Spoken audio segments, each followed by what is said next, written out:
Greetings everyone and welcome to the Occult Think Tank. My name is Greg. In this video I am going to be responding to another stupid Christian that had commented on the video I did, Christian Delusions. And this one will deal with the idea of prophecy. Prophecy is something that Christians love to tout, but I don't think they understand the implications behind it. But before I get into the prophecy aspect, this person calls themselves God's son, which is really stupid. But I'll get into that in a little bit.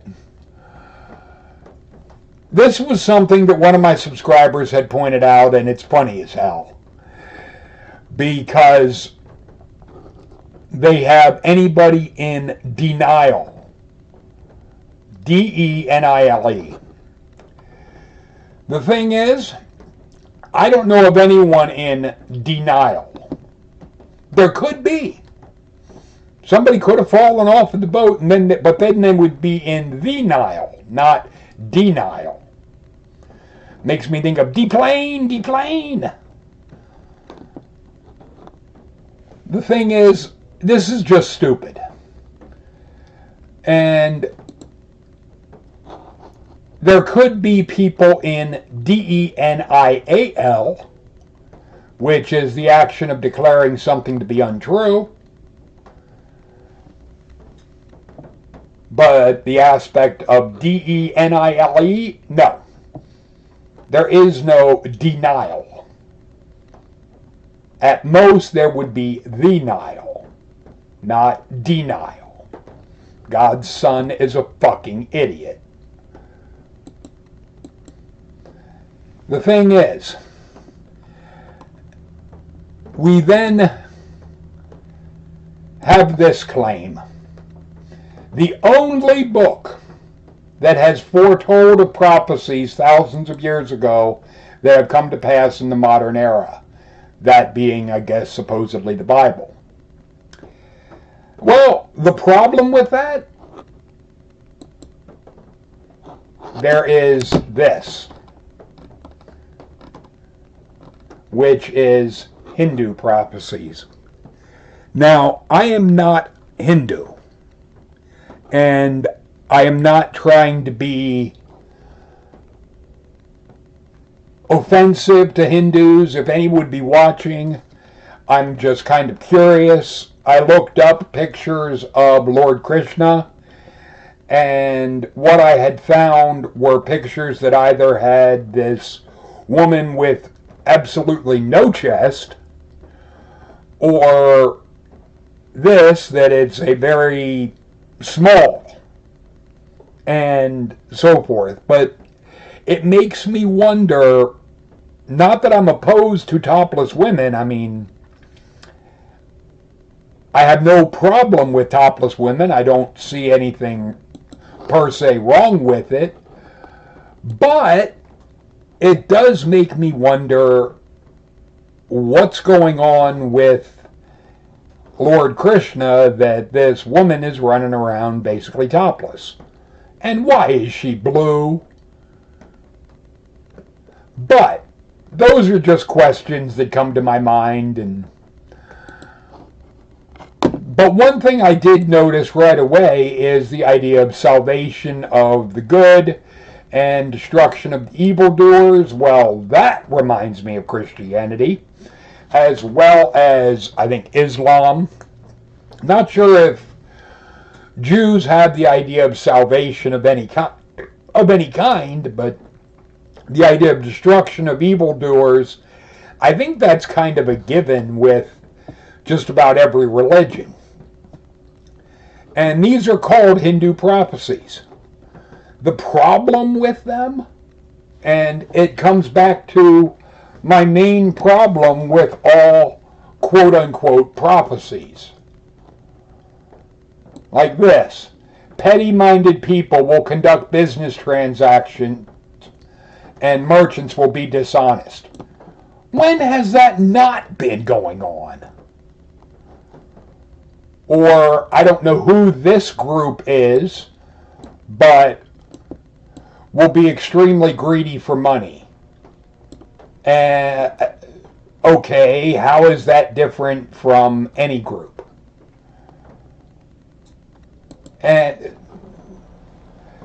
But it's all extremely vague shit that could apply to any time in history. Why is it there is no prophecy that on this date, at this time, this event is going to happen? Why can't, if there is a God, if there is this being that knows everything, why can't it give specific, on this date, at this time, this event is going to happen, and there's not fuck all you can do about it? Why not do that? Or is it, if we know on this date, at this time, this event would happen, that we would have the ability to prevent it? Because if that's the case, then the idea of prophecy is subjective to people not knowing what's going to happen. The thing is, then you don't really have a prophecy. If you can only see it after it has happened, you didn't predict a damn thing. I did more of a prophecy when I recorded the video on Christian delusions, and I had said about somebody calling me a demon, and lo and behold, in the comments section there was a person that had said I was a demon. Am I psychic? Did I prophesy that? That was far more specific than anything you see in this or even the Bible or any religious text. But I would be curious if there's anybody that's Hindu that watches this video. By all means, I don't know too much about Hinduism, so I won't say one way or another regarding these ideas of prophecies, but feel free to comment on it, because I don't know shit about Hinduism. I had a Hindu Bible years ago, but the Rig Veda, I think it was, but I never read through much of it. It was more like in song format. And I know that's similar to the Norse religion that had their stuff was also in almost song format.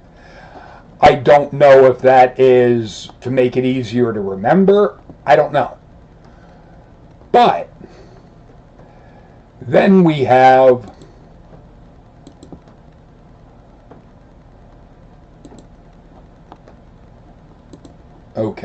this one. The claim that, because I had challenged this person to give me a prophecy that's been fulfilled. And they mentioned Israel becoming a nation in 1948. This is an interesting one because just before this happened, we had Hitler. World War II ended in 1945. If Hitler would have been successful, there would have been no Jews in 1948 to get Israel, for Israel to become a nation, because Hitler wanted to wipe out all Jews, which would have meant the God was really behind the times on what was going on. But it also raises the question, where the fuck was this God when Hitler was doing his bullshit? But one thing I do want to point out is this quote from Adolf Hitler: "We tolerate no one in our ranks who attacks the ideas of Christianity. Our movement is Christian." Adolf Hitler, October 27th, 1928. Well, they wouldn't have liked me, I can guarantee that. So even though I'm having blonde hair and blue eyes, this fucking jackass would not have liked me because I don't like Christianity. I don't like that fucking cult. The thing is, Ezekiel 36. First of all, that is a Jewish prophecy. That's not Christian. I find it interesting and a bit disgusting how Christians want to try and commandeer Judaism. It doesn't surprise me, but I find it ignorant as hell. And let's look at Ezekiel 36. Now, I'm not going to go through the whole goddamn thing. I just think this part is really fucking funny. "Prophesy therefore concerning the land of Israel. Say unto the mountains, and to the hills, and to the rivers, and to the valleys, Thus saith the Lord God, Behold, I have spoken in my jealousy, and in my fury, because ye have borne the shame of the heathen." What the fuck did the mountains and hills and valleys and rivers do for fucking heathens? And why is this God talking to mountains, hills, valleys, rivers? What the fuck does that have to do with a goddamn thing? I mean, it really, not to mention, a God that is jealous? Really? A God is insecure about anything? It strikes me as insanely stupid. Jealousy is something that insecure people can deal with. I have no jealousy in me because, like, when my girlfriend was alive and we were together, I had said, I'm not jealous at all because I have nothing to be jealous of. I knew she would be with me. It didn't matter if she talked to somebody else or somebody looked at her or if she looked at something. I didn't care. To me, that's petty shit that really shows insecurities that I would have. And I don't have them, so it was one, okay, so what? But this idea, in all of this, I don't see a time frame given. At no point. Nothing in this points to 1948. So, to try and say that this was predicting that event, or that Israel becoming a nation, what I see this as is putting out the idea that someday Israel will become a nation. Well, in that regard, I would say even a blind squirrel can get a nut. Because if you're going to make something that general, that vague, you're not really predicting anything. Because I will make a prediction, sooner or later I'm going to die. Does that mean I foresee my own death? Give me a fucking break. When you make something so goddamn general that it could apply at any point, you're not predicting a damn thing. It's meaningless. And let me just get to this idea of free will and prophecy. If there is a being that knows the future and that X is going to happen at this time and so forth, that means you have no free will. You're a puppet on a string. And Christians, I really don't think you would like that idea, because you people like to talk about and run your mouth about how God gave us free will, even though if you actually go back to this shit, it would actually be Genesis chapter 2, where this God jackass had said the tree of the knowledge, verse 17, but the tree of the knowledge of good and evil, thou shalt not eat of it, for in the day you eat thereof, you shall surely die. Which didn't happen, like the serpent said. And the serpent in Genesis 3 is not Satan. I can show you this. It is the Hebrew word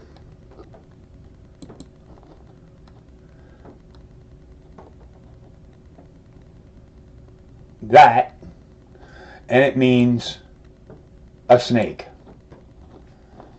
If you want to see the Hebrew word for Satan, let me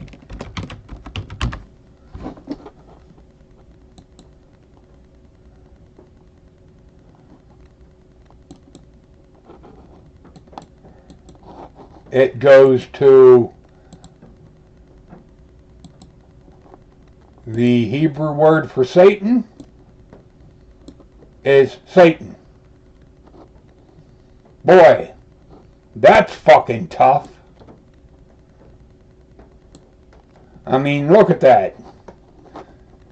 The word up here, Satan, and down here with a few dashes and dots over the letters, you have Satan. And it means an opponent. The idea, arch enemy of God, no. More adversary. Because in this shit, Satan is not an adversary to the God, because he is doing the will of the God. Because he is showing up to stop Balaam from cursing the Jewish people. Balaam was being sent out to curse the Jewish people, and he had... Well, this has about the provoking David to number people and do a census. But then there's another place where God provoked David to numbering Israel. It's really stupid. The idea with Satan cannot do anything that God doesn't authorize him to do. So ultimately the prick in the situation is the God. But bottom line, the serpent in Genesis is not Satan. It is they are different Hebrew words. Christians want to try and conflate and act like the serpent means Satan. No, it doesn't. If you want to see what something means, you have to look at what it is in Hebrew. The Hebrew words have a specific meaning. You do not get to insert whatever bullshit you want into this is what it means. Because that's a lot of times what Christians will do, is they'll read something and be, well, it's really saying this. When if you actually look at the words on the page, it's not saying anything of the sort. They're making up what they want. They're making up what fits their narrative. It's not a matter of what is actually there. Because what I do is I will show you what is there. I'm not going to tell you that it's saying something that you can't see for your own self. Because that's where when people say to me about, you interpret, I don't interpret shit. I'm showing it to you. Reading the words on the page, and to try and act like I don't know what I'm talking about because I don't buy into your bullshit. No. I can read the words on the page just as easily as you can, and I can even look up what something means and so forth, what the word is in Hebrew, and see, okay, that means this. No, I don't have to do this playing stupid games with it. But the thing is, if there is this idea of God giving you free will, then if God gave you free will, why did it make the knowledge of good and evil forbidden? Because without the knowledge of good and evil, you do not have free will. Knowing good and evil does not give you a disposition towards good or evil. It only gives you the ability to differentiate between this is good, this is evil. If you have that knowledge, you can make that distinction. If you do not have that knowledge, you can't. Animals do not have the understanding of this is good, this is evil. Do you really, Christians, do you really want to be like a dog, a lap dog for your God?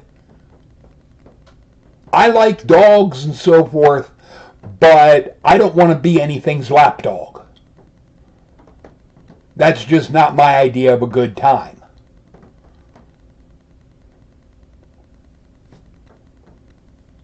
You can't say that this God gave you free will, but it made forbidden the ability to recognize and differentiate between what is good from what is bad. Also, there is no way that Adam or Eve would have been able to see that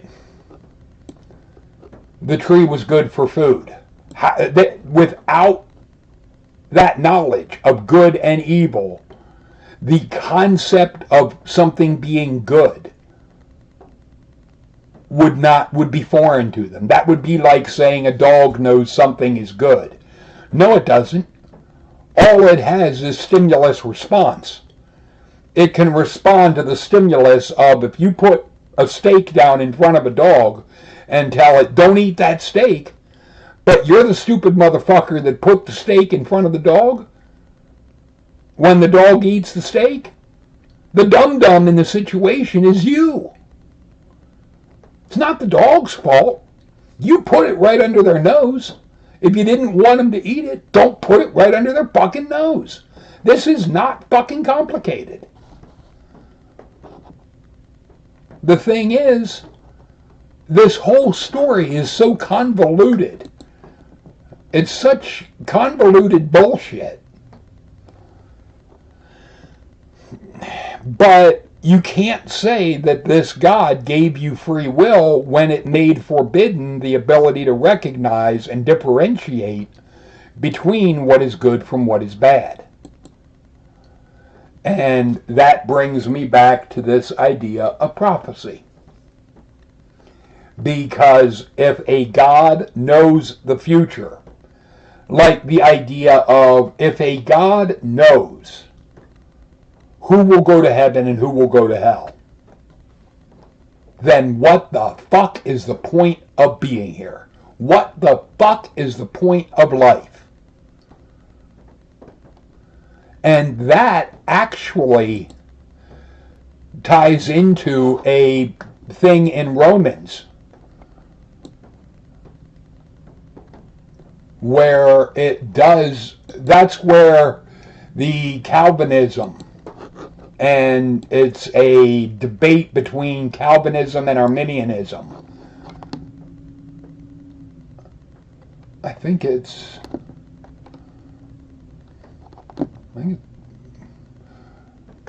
but the idea of, Romans 9:21, hath not the potter power over the clay of the same lump to make one vessel unto honor and another unto dishonor? What if God, willing to show his wrath and make his power known, endured with much long suffering the vessels of wrath fitted to destruction?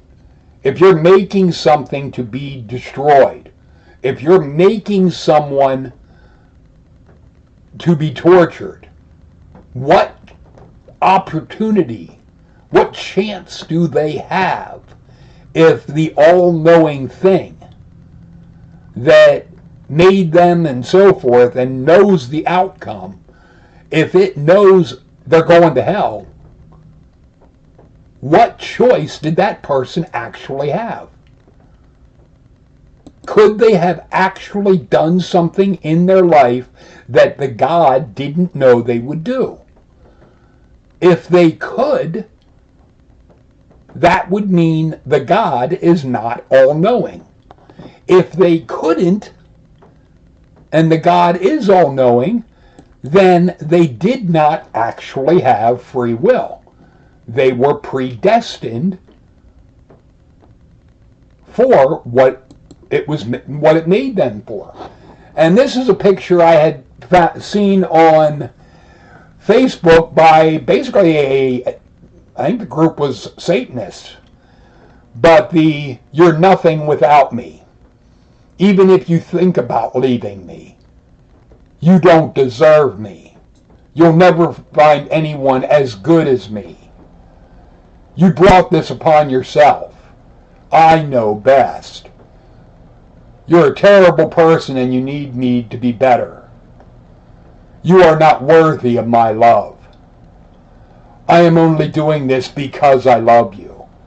Don't listen to anyone who doesn't understand what we have. God. That is an abusive, I would even say narcissistic person. If that type of relationship is abusive to the core, but everything in there fits the God of the Bible and Jesus to a goddamn T. Anything that would act like that is not about love. Also, Christians want to claim that they're about unconditional love. They don't understand what unconditional means. Because unconditional is not, you have to do X in order to get this thing because I love you. No. When Vicky was alive, I had told her I love her unconditionally. There was nothing that she had to do to earn my love. She had it because she existed, because she was there. It wasn't dependent upon anything.